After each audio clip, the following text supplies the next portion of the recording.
al hablar de las causas de la inflación, vamos a ver cuáles son las principales causas, ¿sí?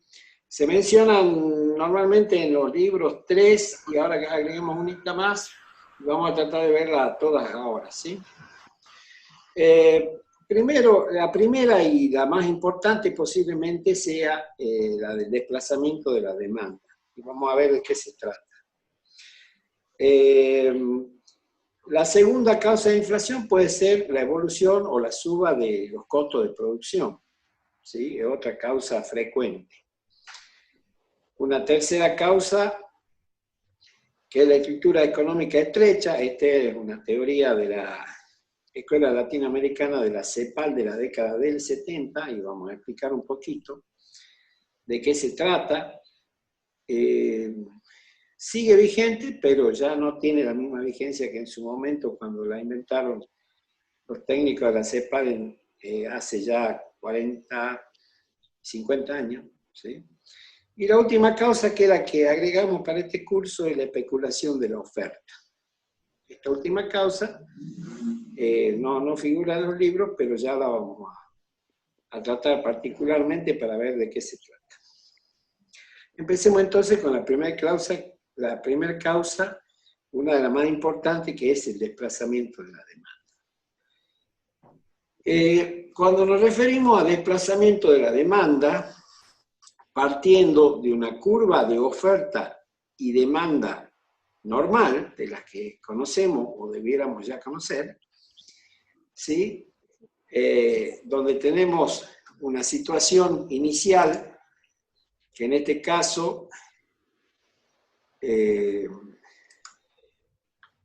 marcamos como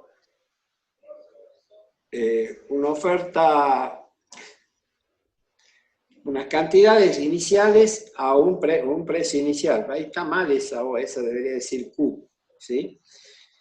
Y cuando por algún motivo se produce un desplazamiento de la demanda hacia arriba y hacia la derecha, o hacia la derecha, ¿sí?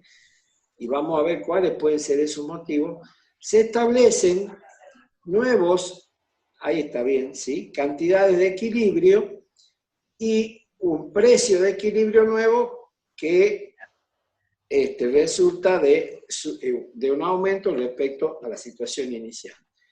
Si todos los bienes del conjunto, los bienes y servicios del conjunto de la economía experimentan este desplazamiento de la demanda, vamos a encontrarnos entonces frente a una situación de suba de precio generalizada de todo el conjunto de bienes y servicios de la economía, y permanente. Si esto es permanente y es constante, tenemos la definición de inflación, ¿sí? Entonces, una de las causas es el desplazamiento de la demanda. Cuando la demanda aumenta a cualquier nivel de precio, produciéndose un desplazamiento de la curva de la demanda hacia arriba y hacia la derecha.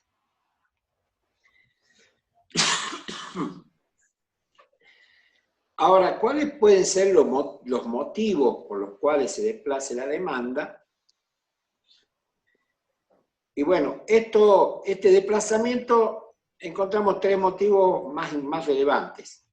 Uno es el ingreso de la renta personal disponible. Acuérdense que cuando veíamos la renta nacional, definíamos como renta personal disponible, era igual, ¿se acuerdan que la renta era igual a consumo más ahorro menos T, ¿sí?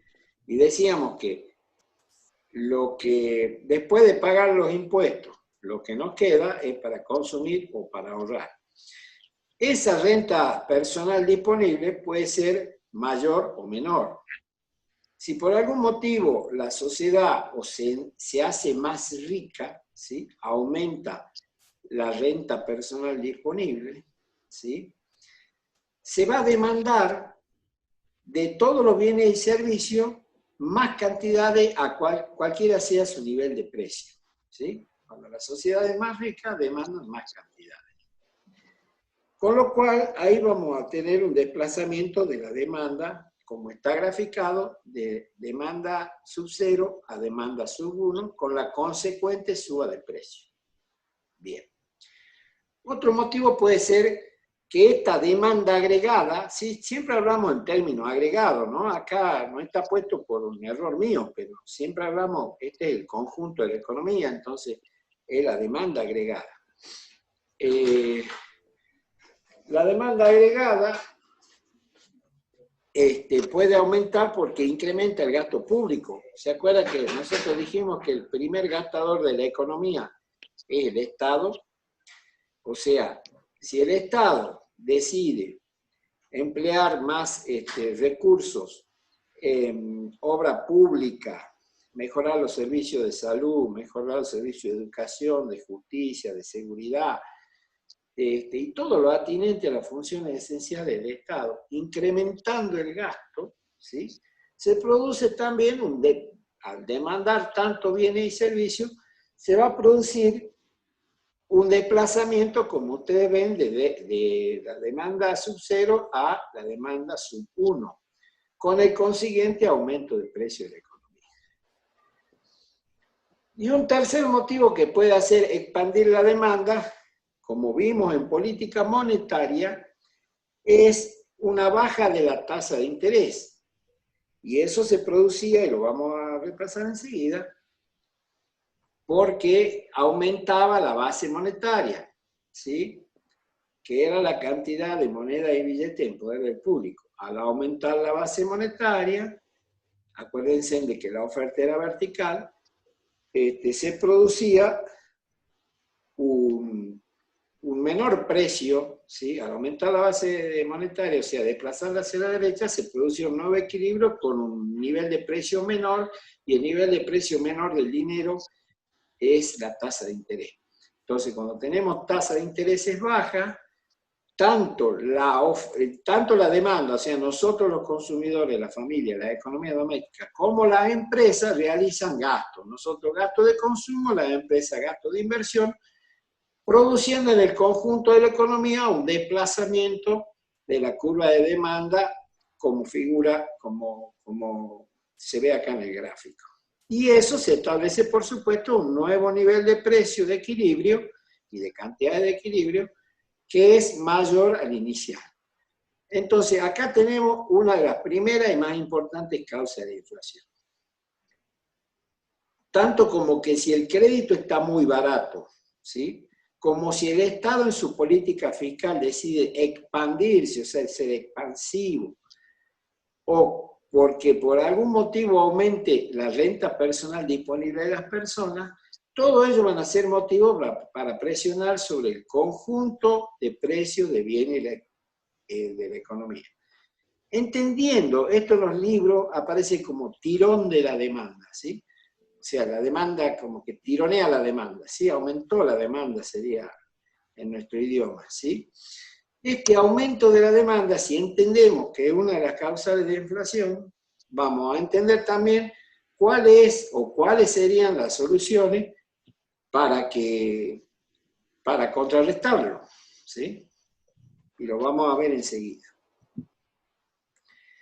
Eso desde el punto de vista de la primera causal de la inflación, que es el desplazamiento de la demanda. Veamos la segunda causal, que son la evolución de los costos de producción. Por regla general, ¿no es cierto?, cuando en una función normal, en este caso está una función lineal, ¿sí?, de oferta y demanda agregada, cuando por algún motivo, que tiene por supuesto sus cantidades de equilibrio y sus precios de equilibrio inicial, cuando por algún motivo se incrementan los costos de producción, la oferta agregada experimenta una contracción, o sea, un desplazamiento hacia la izquierda, hacia arriba y hacia la izquierda, estableciendo un nuevo nivel de precios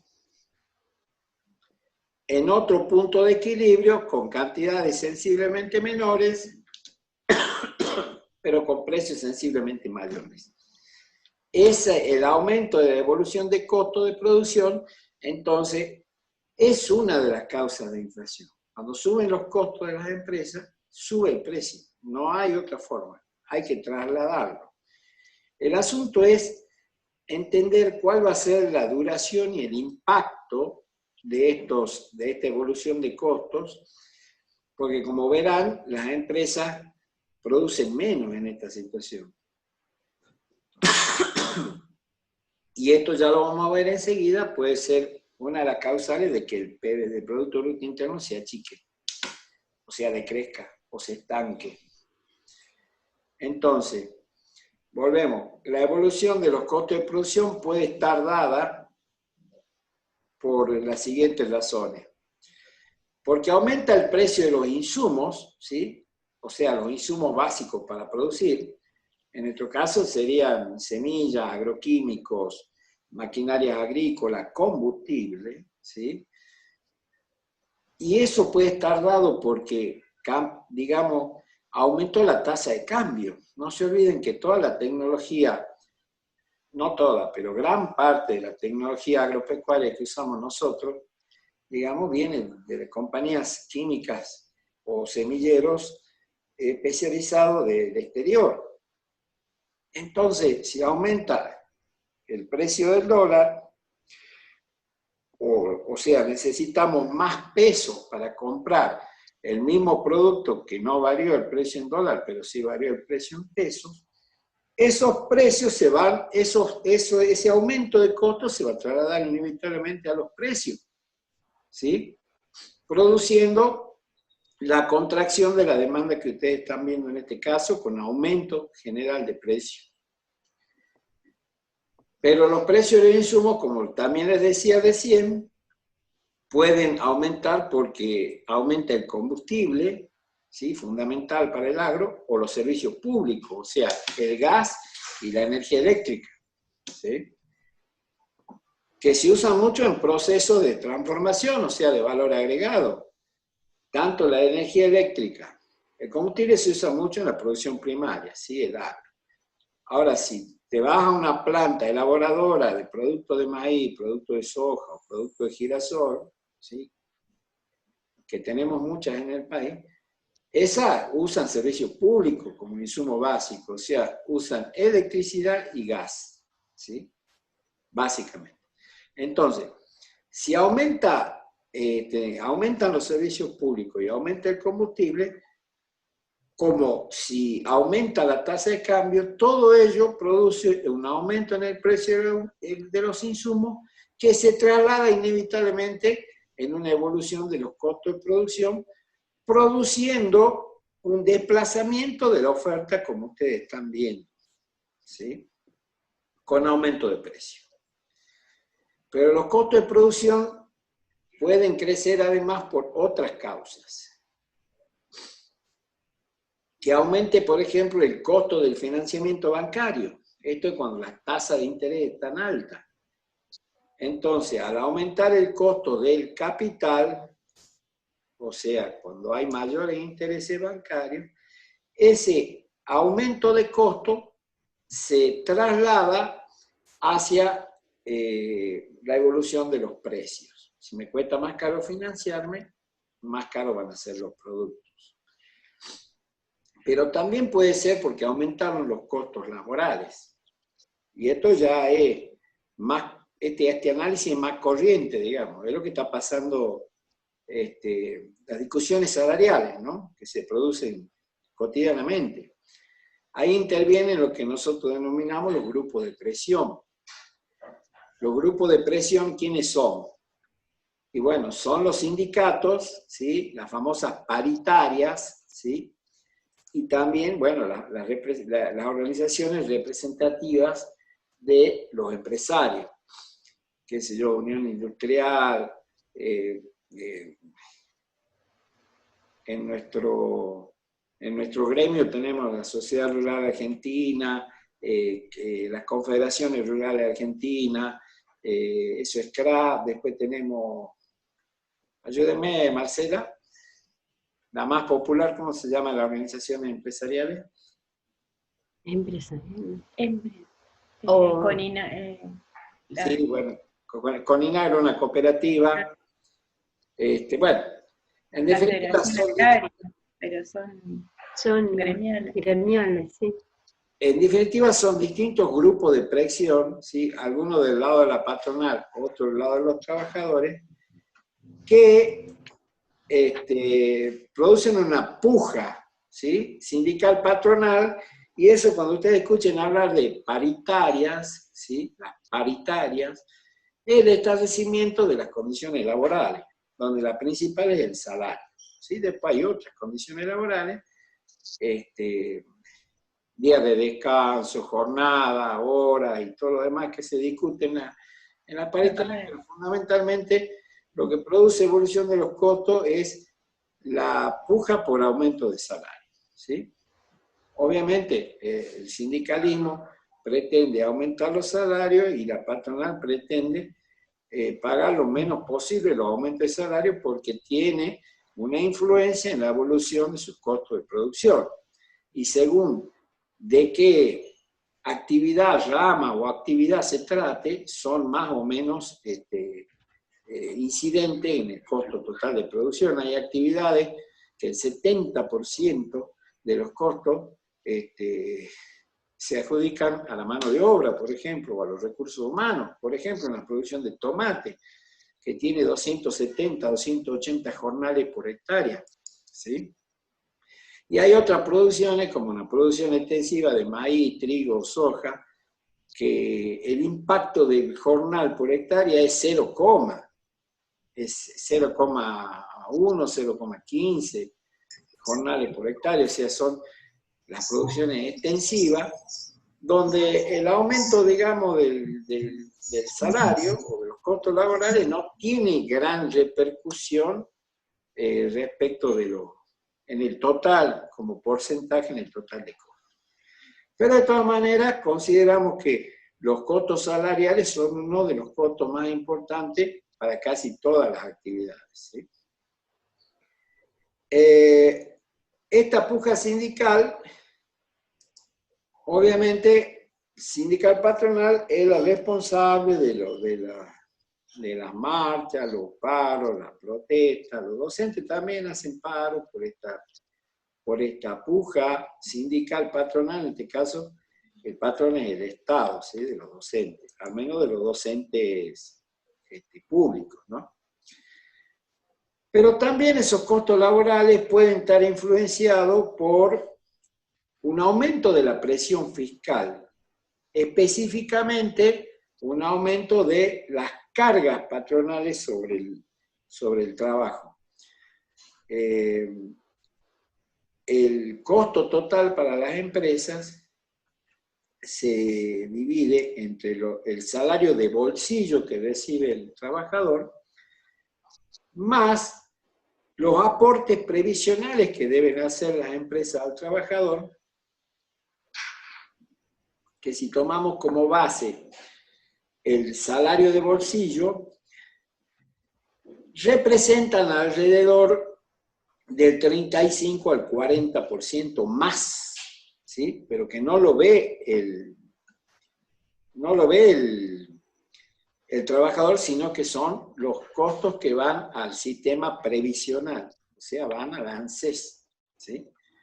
Esas cargas patronales, que es un número importante, pueden ser motivo de pujas de, mejor dicho, pueden ser motivo de aumento de los costos laborales, ¿sí? Ahí veo que hay dos chats, chicas, si van viendo de qué se trata. No. No. ¿No? No hay pregunta. Bueno, y otro motivo que puede producir una evolución de los costos de producción son sencillamente otros impuestos, ¿sí? Mayor presión fiscal, o sea, mayor cantidad de impuestos. Sería una política fiscal expansiva, restrictiva, aquella que aumenta la presión fiscal, ¿sí? ¿Se acuerdan que vimos la presión fiscal nacional, la presión fiscal provincial? Y yo quería comentarles que, a ver, aguárdenme un poquito porque acá me están jugando con las luces. Ya estoy con ustedes. Sí, traten, se apagan, no apagan la luz.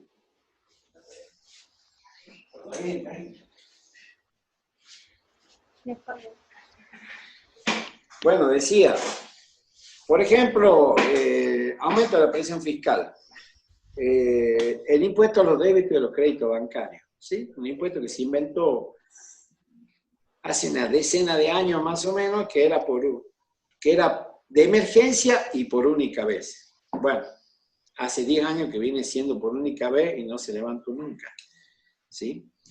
El IVA, impuesto al valor agregado, que comenzó siendo del 11 o el 12% allá hace mucho, después durante la época del gobierno de Menem, ¿sí? De Cavallo y Menem, subió del 18 al 21% por un año, ¿sí? Y ya pasaron casi 20 y sigue, los impuestos suben y nunca bajan, digamos.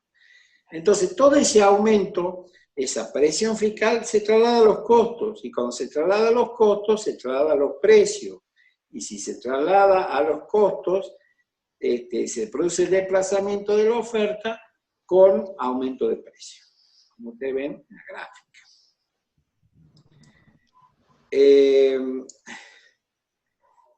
Seguimos analizando las causas de la inflación. Y acá nos toca hablar, en estos 8 minutos que me quedan, de la inflación estructural, ¿sí? O de estructura económica estrecha. Y yo le había anticipado que este era de la escuela, de la corriente, digamos, económica de la CEPAL, que es la Comisión Económica para América Latina y el Caribe. Es una organización que depende de la OEA, Organización de Estados Americanos, ¿sí? Con sede en Washington, ¿sí?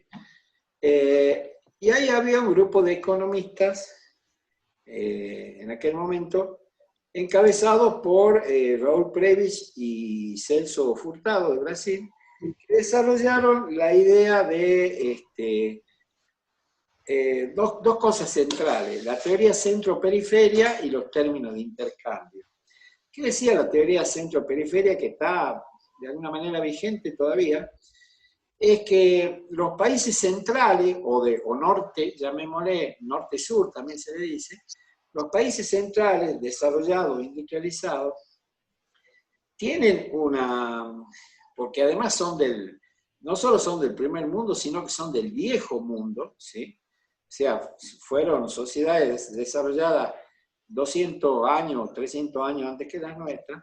Bueno, han ido creciendo en tecnología, en know-how, en capacidad de producción, de manera tal de que se atravesó una brecha muy grande entre la calidad de vida de esos países desarrollados y la periferia, que somos todos los países tercermundistas o subdesarrollados también le dicen, y una brecha que teóricamente nunca se va a cortar, y por el contrario se va a ir expandiendo a lo largo del tiempo, porque la carrera tecnológica nosotros no la vamos a poder alcanzar nunca. Ellos tienen 200, 300 años y hasta 400, si ustedes quieren, más de tecnologías que nosotros, de desarrollo, digamos, que nuestras sociedades. Esto es lo que produjo como consecuencia digamos, el deterioro de los términos de intercambio. ¿Qué significan los términos de intercambio? Que yo voy a necesitar cada vez más granos, más productos que producimos los periféricos, la economía subdesarrollada, productos sin valor agregado, más productos del campo, más trigo, más vaca, para poder comprar la tecnología que cada vez se hace más cara. O sea, en términos de volumen físico, una computadora cuesta varias toneladas de trigo, ¿sí? Bueno, no hablemos de un satélite, no hablemos de tecnología de punta informática, ¿sí? O de biotecnología, para hablar de lo nuestro, el desarrollo de los híbridos, el desarrollo de los transgénicos y todo ello, que nosotros le compramos a ellos nosotros no lo vamos a poder adquirir, no digo nunca, pero cuando nosotros lleguemos a esa tecnología, ellos van a traer una tecnología que hoy desconocemos y siempre vamos a ser dependientes de los países más desarrollados. Por lo tanto, los términos de intercambio, o sea, cada vez nos va a costar más producto primario adquirir la tecnología. O sea, están deteriorados los términos de intercambio a favor o en contra de los países subdesarrollados, digamos. Con lo cual, en esas condiciones, decían esto de la Escuela Latinoamericana de la CEPAL, nunca va a haber equidad entre norte y sur o entre periferia, entre centro y periferia. Y que esta es una situación estructural dada por países como los nuestros que producen, y el nuestro quizás no es el mejor ejemplo, pero son países que producen con una estructura económica estrecha, o sea, producen bienes primarios centrados en pocos bienes primarios, y cuando alguno de esos bienes primarios sufre en el mercado un colapso de precios por oferta y por demanda, porque producimos lo que se conocen como commodity, o sea, bienes no especializados y que lo puede producir cualquier país del mundo. Cuando se produce un colapso de precios por oferta y por demanda, se produce un descalabro económico interno que termina produciendo un proceso inflacionario. Entonces, básicamente, esto es muy interesante para leerlo y es muy entretenido de leerlo y es muy largo también porque la teoría es bastante desarrollada y es interesante.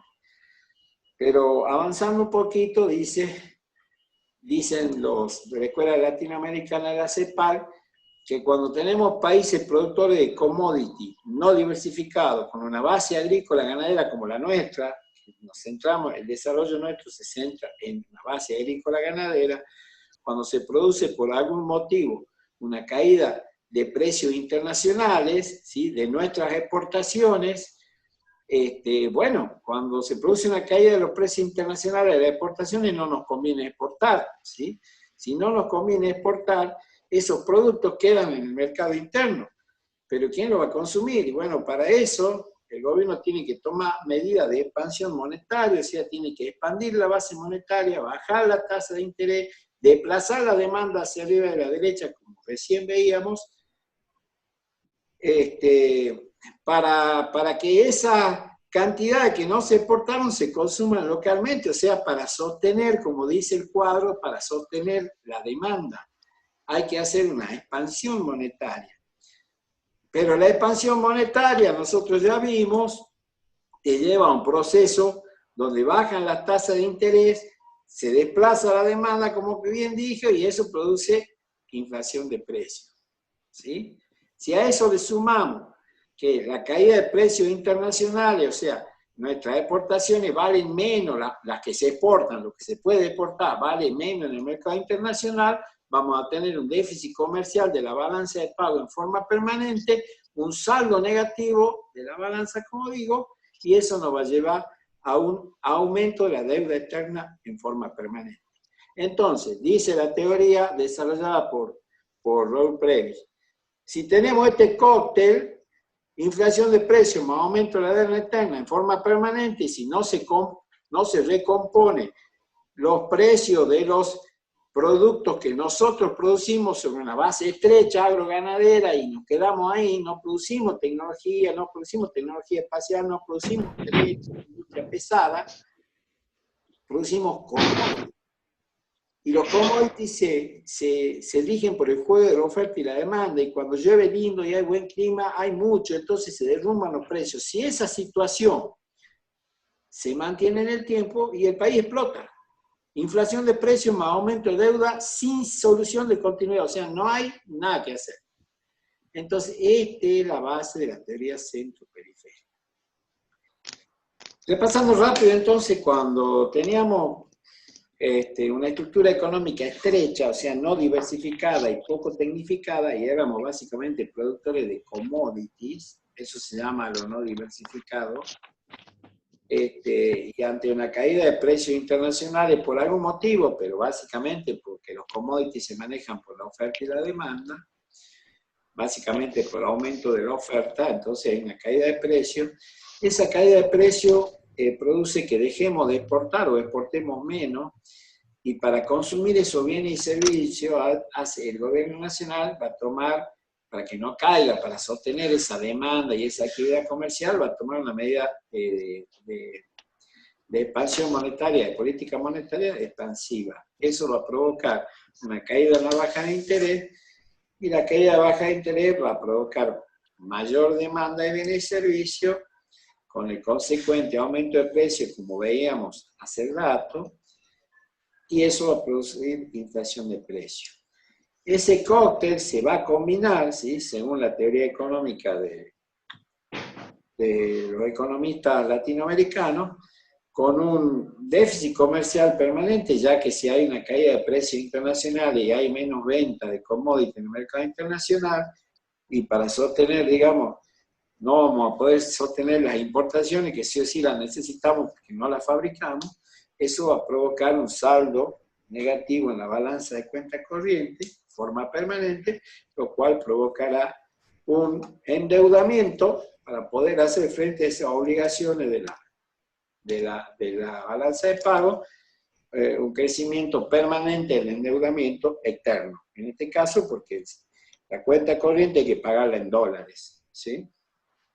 Ese cóctel es explosivo para la economía tercermundista, digamos, que tienen un problema de estructura económica estrecha, entre la que estamos nosotros. Aunque nosotros no es el caso más grave. Imagínense, países, Ecuador tiene banana. Ecuador produce banana, el primer productor de banana, pero es banana. Si llega a caer la banana, se tiene este problema.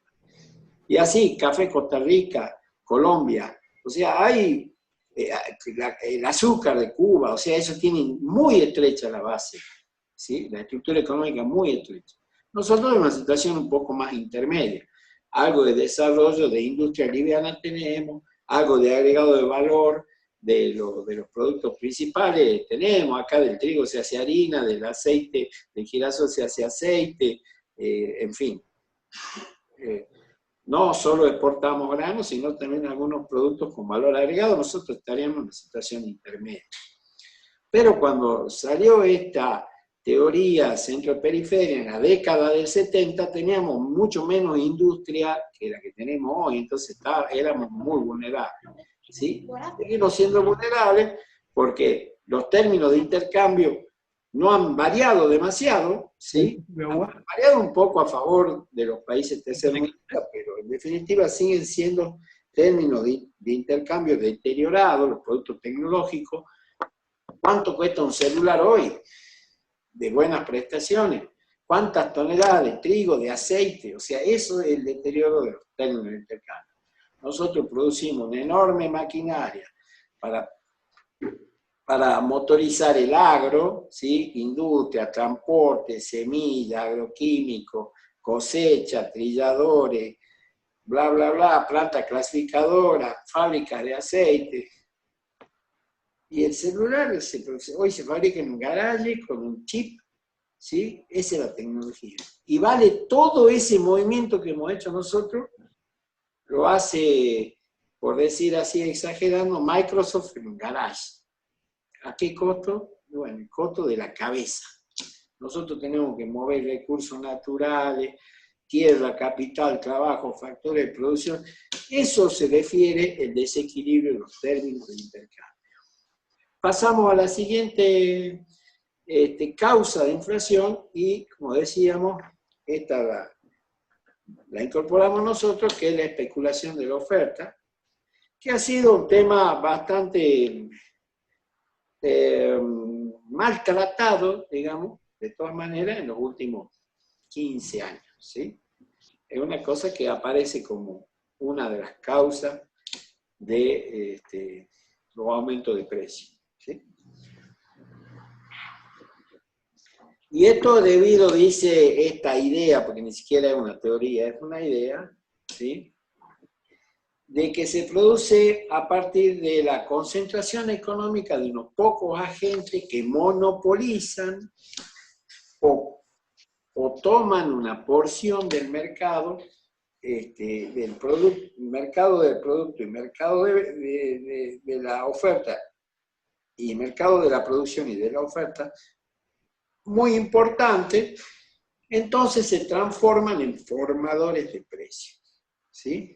Al ser empresa. Por ejemplo, un ejemplo, la petrolera nuestra, la estatal YPF, tiene el 55% del mercado. Y pone el precio que se le da la gana al combustible. Realmente es un formador de precios. El petróleo se ha derrumbado de $100, 80 a $100 que valía en los últimos 2 años, a $23, y ustedes ven que ha bajado el combustible. No, en todo el mundo posiblemente ha bajado, no sé si tanto, pero ha bajado. En Argentina no, ¿por qué?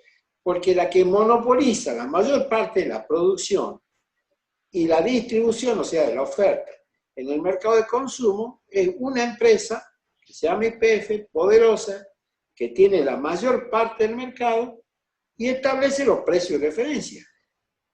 Y no lo quiere bajar el combustible y no lo va a bajar. ¿Sí? Entonces, ese tipo de comportamiento, dice, de los grupos concentradores de capital, en este caso un grupo estatal, ¿sí? Pero hay grupos privados, ¿sí? Que concentran grandes capitales y grandes volúmenes de oferta y tienen un porcentaje importante del share, con H intermedia, que es la porción del mercado que captan, ¿sí? Pero además, la especulación, esos grupos también pueden llegar a hacer con los capitales, en vez de invertirlo en la economía de bienes y servicios, pueden dedicarse a hacer una especulación financiera, como fueron los últimos, diría, 10 años de la economía argentina, que era más rentable comprar bonos del Estado, LEVAC, LELIC, que rendían 45, 50, 60, 70, 80% anual, que ponerse a producir en el campo o comprar un tornillo para hacer una fábrica nueva. Era más rentable jugar a prestarle plata al Estado, un Estado permanentemente deficitario, como siempre decíamos, a altísimas tasas de interés, que ponerlo al servicio de la producción. Porque de alguna manera, si lo ponen al servicio de producción, aumenta la oferta, y al aumentar la oferta, se produce un desplazamiento de la oferta para una demanda más o menos inelástica según cuál sea el producto de que estemos hablando, con una caída o una disminución de los precios. Pero no, era más fácil y hasta más conveniente jugar a la especulación económica financiera. Y no lo podemos culpar. Si yo tengo que hacérselo a una empresa, se le digo, poner la plata en el banco. Si a mí me pagan para hacerlo ganar plata, no para jugar al patriota. Si el Estado te da la posibilidad de que vos especules, la gente va a especular. Especula el comerciante, especula el productor y especulamos nosotros como economía doméstica. ¿Sí? Hoy compro $1 en el banco, hoy vale 92. Sí, no recuerdo cuánto. Bueno, pero ahí está, menos de 93 pesos. Sí, hoy lo compro online. Me voy al banco mañana porque por la coronavirus tengo que pedir turno. Mañana me va a dar turno, lo retiro esos $100 y lo que me costó 9.300 pesos hoy en el mercado negro voy y lo vendo y me gano 1.200, o sea, 12.500 pesos. O sea que en 24 horas hice, no sé, un 20, un 25% de ganancia, ¿sí? Y el mes que viene hago de nuevo. Y no lo hago ahora porque no me dejan comprar más, porque hay una restricción de que no se puede comprar más de $200. Eso lo hace la economía doméstica. O sea, no podés culparlo ni al productor, ni al industrial, ni a los alumnos de este curso por querer tener mejor rendimiento económico de su dinero. Entonces, pero sí, es un hecho especulativo. Entonces, pero no es una mala palabra. La especulación es una consecuencia del desastre de la política económica. Si vos me dejes A ver, chicos, si yo veo un billete de 100 pesos en la calle, me voy a agachar a levantarlo, ¿no? Seguro. Porque además voy a mirar así y digo, che, acá no hay nadie, y lo levanto. ¿De quién es? Bueno, eso es lo que está pasando hoy con el dólar.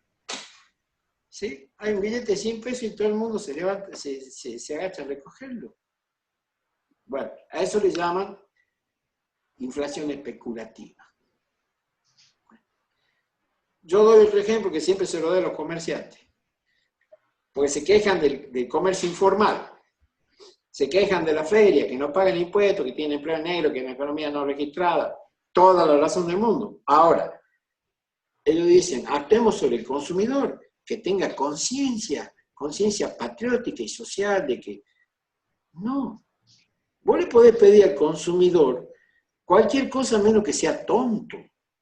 Si va a conseguir un producto de buena calidad, que no pague impuestos, eso es accesorio, a un buen precio, a la mitad del precio, y el tipo va a ir a comprar en la feria, ¿sí? En la feria del usado, en la feria del nuevo, en el comercio informal. O sea, no le podés pedir al consumidor que no se agache a recoger un billete de 100 pesos que encuentra en la calle.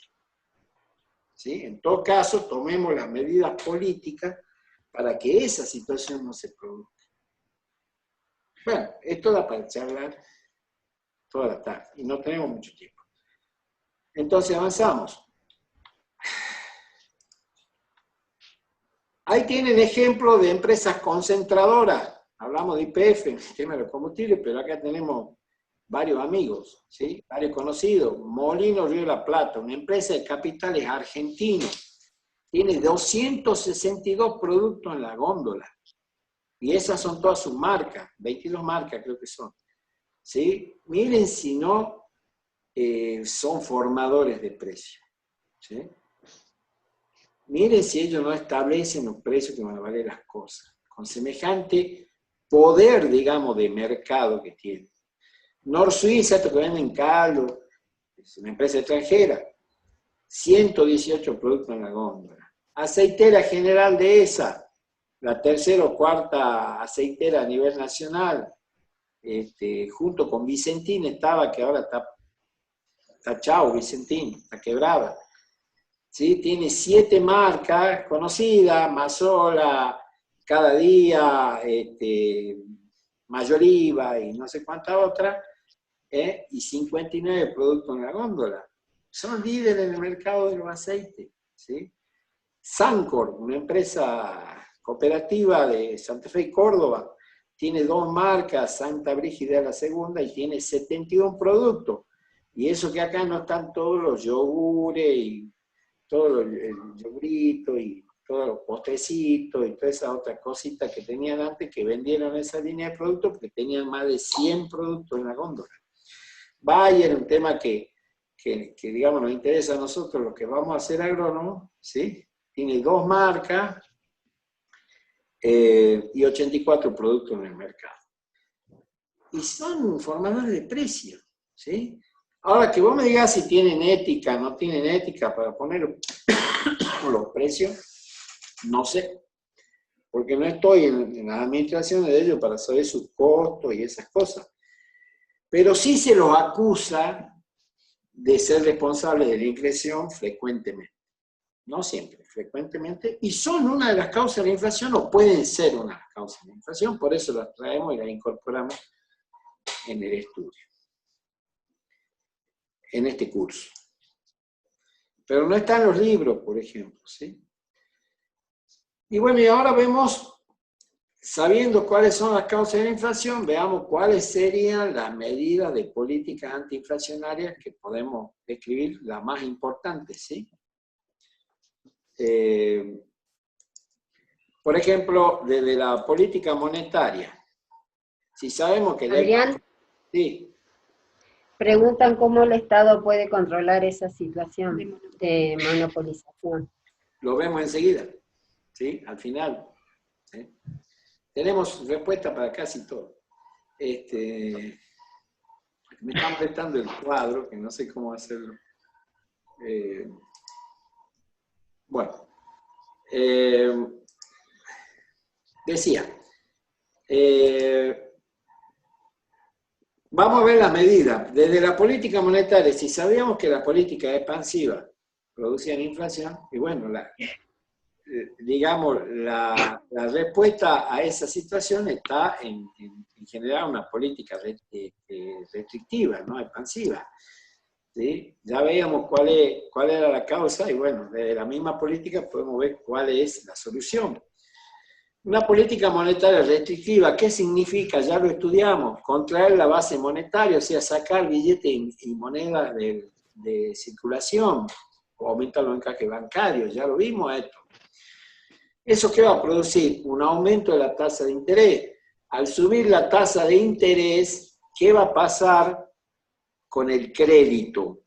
Se encarece, tanto para la empresa como para la economía doméstica, produciéndose entonces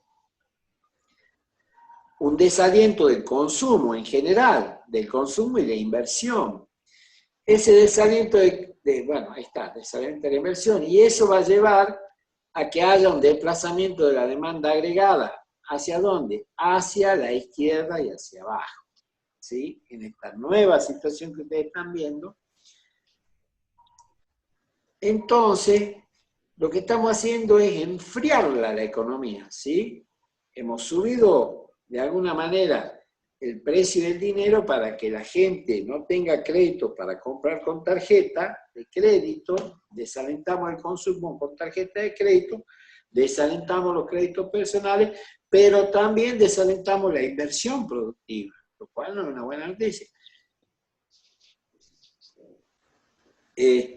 Conclusión, producimos un desplazamiento de la demanda donde se establecen nuevos precios de equilibrio y cantidades de equilibrio con un precio sub 1 menor a P sub 0.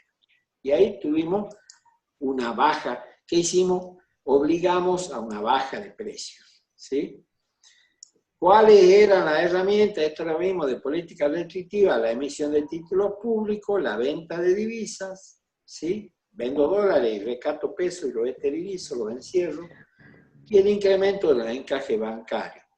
Le quito la plata a los bancos y la pongo en reserva para que no la pueda prestar. Todo eso lo hace el Banco Central de la República Argentina. Eso va a producir una desaceleración del Producto Bruto, o sea, esto se da cuando hay crecimiento del Producto Bruto, una desaceleración, pero según la magnitud y el tiempo que dure esa contracción de la demanda, porque la demanda se ha retraído, puede llegar a producir una contracción del PBI, o sea, que se achique, decrezca la economía en términos reales, ¿sí? En términos reales, en términos nominales siempre va a crecer, o casi siempre, con un incremento del desempleo, porque si se achica el producto, quiere decir que sobran empleados en la fábrica, y va a haber un crecimiento del desempleo, y también va a haber un incremento del déficit fiscal, porque al contraerse la demanda, va a haber menores cantidades que se comercialicen, con lo cual va a haber una menor recaudación impositiva. Entonces, ojo cuando manejemos esta herramienta también. No sea que por querer parar la inflación produzcamos un desempleo atroz y un déficit fiscal atroz que lo tenemos que solucionar con el endeudamiento. O sea, no todas las medidas son conocidas, las estudiamos, las razonamos, pero hay que tomarlas estratégicamente en el momento adecuado y en su justa medida. Si no, se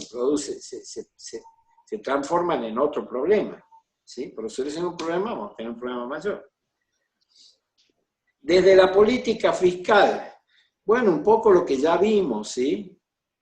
Podemos actuar sobre la demanda agregada o sobre la oferta agregada. Si actuamos sobre la demanda agregada, lo que tenemos que hacer es una política fiscal restrictiva que puede darse a través de la contracción del gasto público, por ejemplo, que el Estado deje de gastar. Entonces, ¿qué va a producir? Si el Estado es el primer gastador, va a producir un desplazamiento de la demanda agregada hacia la izquierda, porque se fue el mayor gastador de la economía, que es el Estado, entonces bajó la demanda. Eso va a tener como consecuencia lo mismo que vimos recién en política monetaria restrictiva. ¿Sí? En fin, se juntan los efectos y produce un mismo efecto que la política monetaria restrictiva, que es desplazar la demanda hacia la izquierda. Pero también puede actuar sobre la oferta, la política fiscal. ¿Cómo? Y bueno, realizando una política fiscal restrictiva que para nuestro caso sería un incremento de los impuestos, o sea, de la presión fiscal de cualquier tipo. Eso va a producir un elevamiento de los costos de producción y, como habíamos visto recién, de la situación inicial, cualquier elevamiento del costo de producción va a producir una contracción de la oferta, como la ven ahí, dice, cuando se incrementan los costos de producción, la oferta agregada experimenta una contracción donde se establece un nuevo precio de equilibrio con un aumento inicial de precio, fíjense ustedes, P0 a sub 1, a P1, pero con una menor demanda, ¿sí? Porque las cantidades demandadas se trasladaron de Q0 a Q sub 1. Esa menor demanda va a hacer que se desacelere la producción, porque no había quien venderla, ¿sí?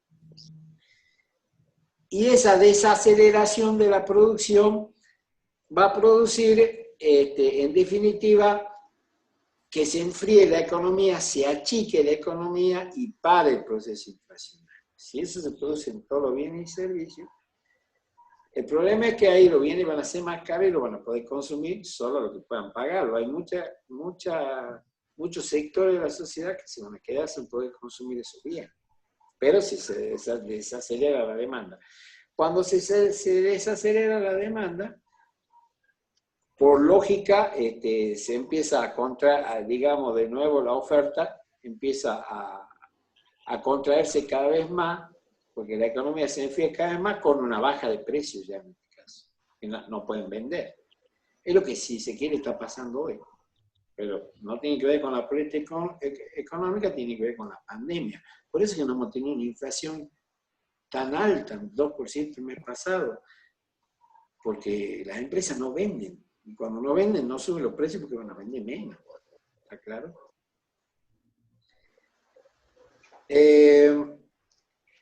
Bueno, dijimos, contracción de la oferta y el aumento de los costos de producción también se puede dar, va a provocar lo que decíamos, un aumento de los precios al consumidor y una contracción de la demanda. En definitiva, volvemos a la misma situación de política monetaria restrictiva.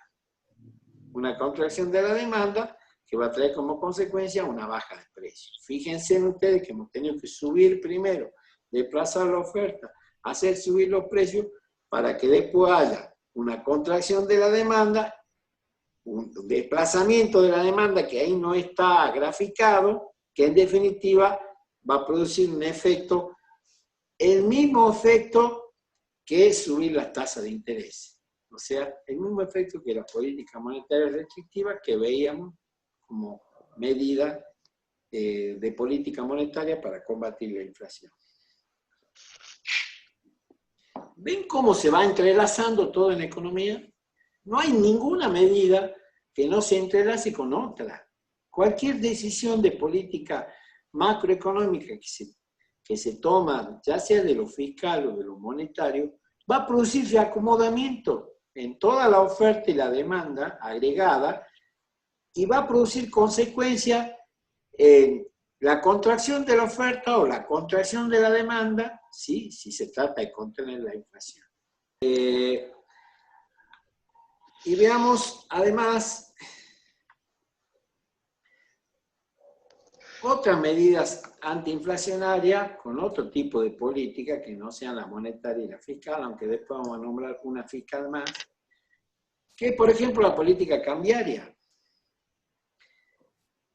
Usted ya le dije cómo el dólar afecta a los precios internos. Si sube el dólar, como que está subiendo el dólar todos los días ahora, eso produce un proceso inflacionario imparable, en definitiva, porque va a subir el medicamento, va a subir el agroquímico, va a subir la tecnología, va a subir todo lo que entre a este país en peso, va a subir, en dólar puede que sea en el mercado mundial esté igual, pero en peso se hace más caro. Eso se va a trasladar a los precios.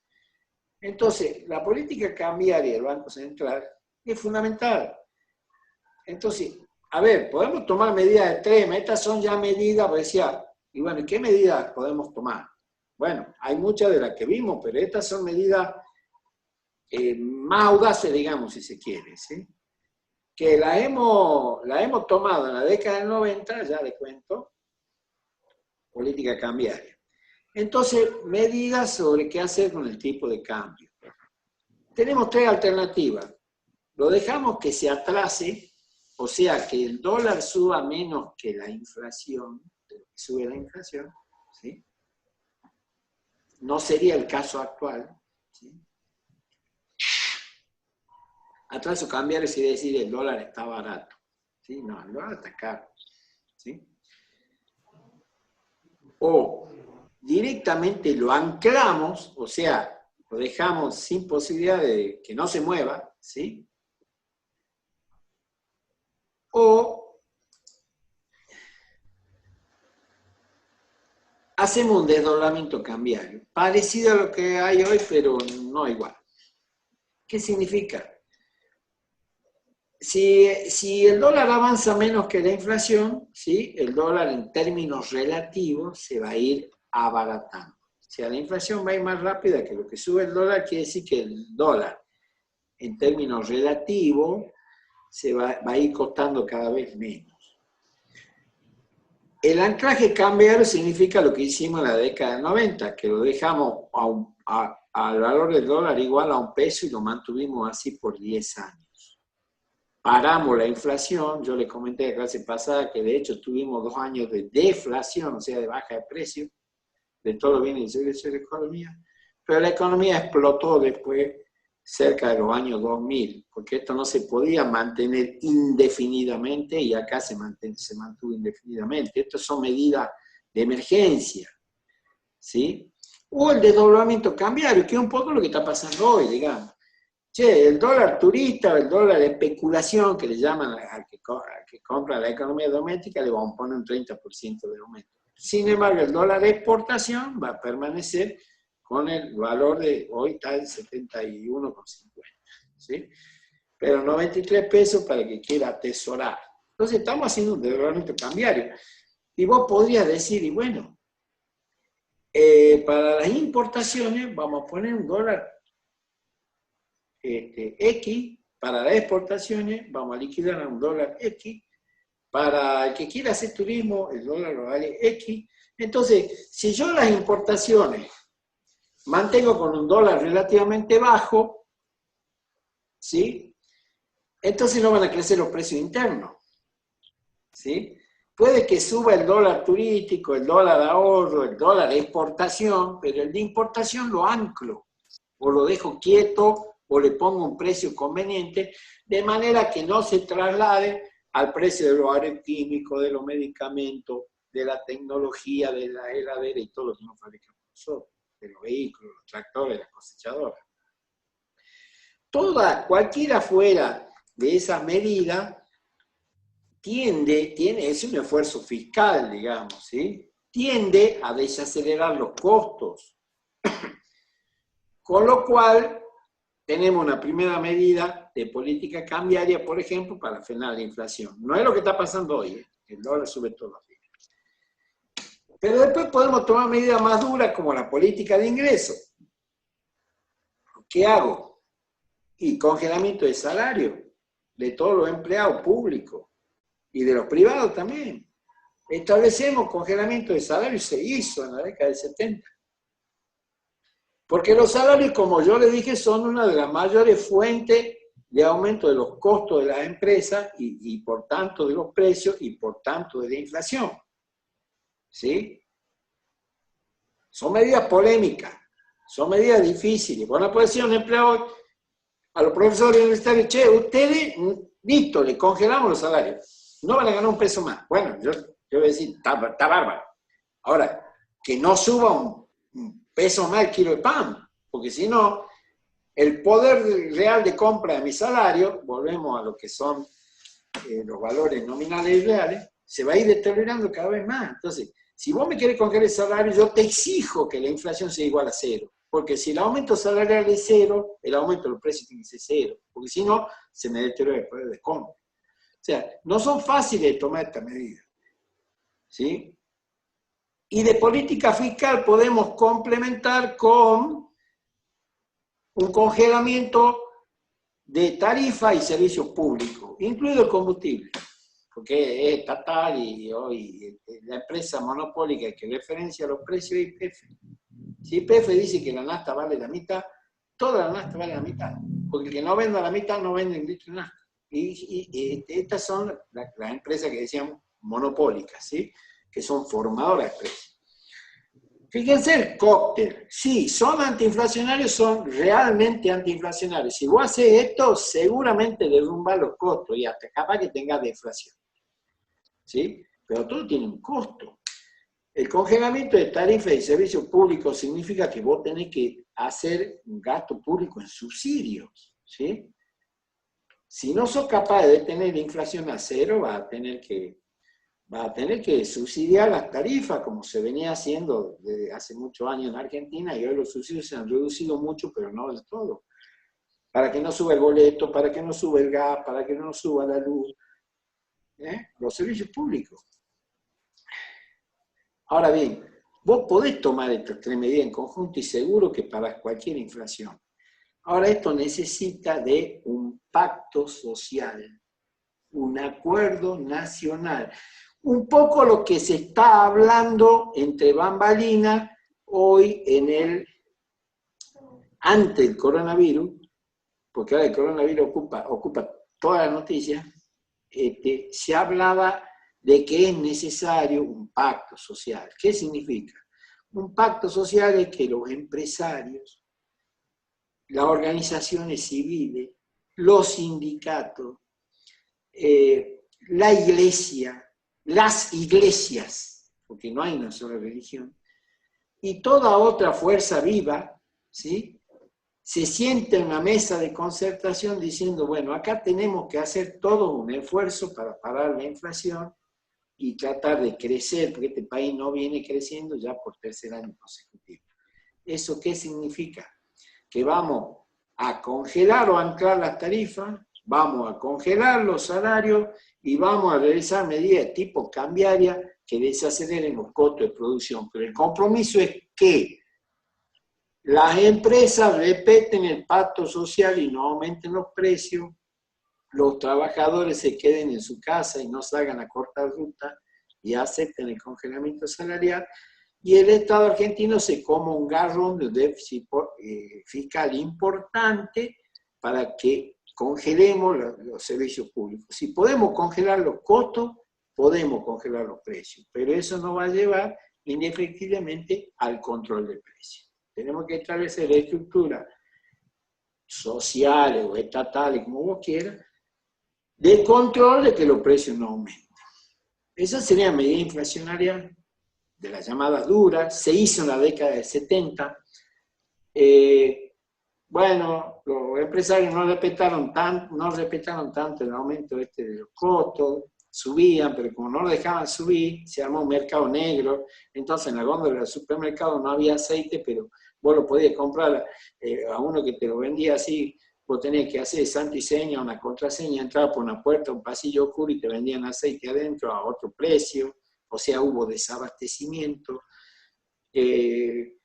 Bueno, cuando vieron eso, los azareros empezaron a hacer revueltas, quilombo, bla, bla, entonces ya no se congelaron los salarios, y las tarifas, bueno, las tarifas quedaron. Pero en definitiva, se rompió el acuerdo social y el control de precios funcionó mal o bien, pero hubo tanto control que se desabasteció la góndola y se formó un mercado negro. O sea que vos para hacer esto tenés que tener un equilibrio exacto entre lo que le va a quedar al empresario, el poder de compra del salario y el déficit fiscal que va a tener el Estado. Tenés que asumir, respetar todo, llegar a un acuerdo social, un acuerdo nacional, con control de precios para que no suba la inflación. Llegamos a 1 minuto 08 al fin de la presentación, a toda carrera, como verán. Y bueno, nos tenemos que despedir porque queda un minuto. Yo le diría que cualquier duda la escriban en el aula virtual y el profe o las profes, los profes le van a ir contestando. Esto da para mucho más. Quizá hagamos un buen resumen en la última clase. Dediquemos un par de clases a reflexionar. Muchas gracias por la atención. Que tengan buena noche y nos vemos el próximo jueves. Sí, cierto.